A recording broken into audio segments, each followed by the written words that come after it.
David Brown, movement specialist. A few of my clients have been really interested when I've talked them through the walking gait cycle and what happens.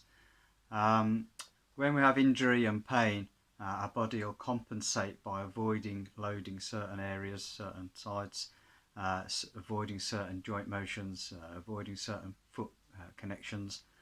And through movement patterning, we can show the body that these are safe and build the efficiency back into the system by revisiting these. So the walking gait cycle is a part of that, and I'll just talk you through it now a little bit, because a few of my clients have found it really interesting and suggested I do a video. So normally the leg will swing through. With a straight leg, you'll hit the floor, the foot will be arched up to give you that stiffness to land into. The opposite arm will be swinging to give you that balance, and that will come with the spinal rotation, with the lower spine rotating one way and the opposite spinal rotation with the other as the arms exchange places. Front and back, you can see that the arms are lining up with the legs to give us that balance left to right and that torsional twist through the tissues.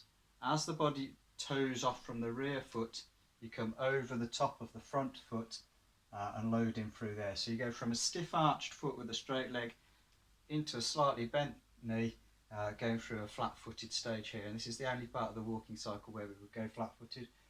Looking forwards, your rear foot will be arched with a straight leg this time, and that's to push and propel yourself forwards. Your chest will be slightly up and your pelvis will be slightly down, giving you that kind of arched back there with the dropped in knee. And then looking straight forward, ideally. The arms would exchange places to give you that torsional twist. All your body weight will go onto the supporting leg as the body shifts across to that side to allow space for the hip to hike up, a slight knee bend, slight ankle bend to allow the leg to swing through until you get into the opposite side, and then the opposite leg to the opposite arm with that torsional twist as you land with all that momentum and swing on that front leg. And old injuries, they might not like hitting the floor with that momentum, so you might tread carefully or limp and walk differently as a result. From the front, that would be heel hitting the floor, toes facing up towards the ceiling with the arched foot, straight leg hits the floor from the swing through. Body weight comes over that front leg, and it has to come all the way over, so the centre comes over the foot, which hikes up the hip into this kind of movement pattern. Straight leg behind with an arched foot, leg bones all rotating out this way with the pelvis facing this way. Conversely, the arms are swinging in the opposite direction with the rotation of the spine in the opposite direction, giving us that torsional twist across the body as you look forwards.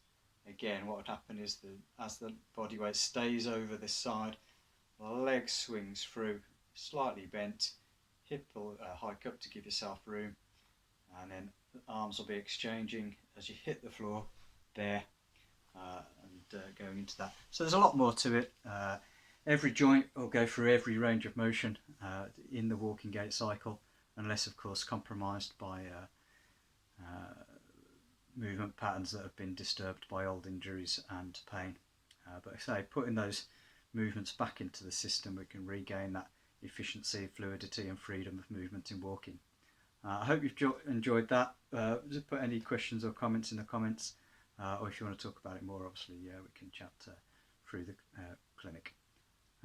Thank you and goodbye.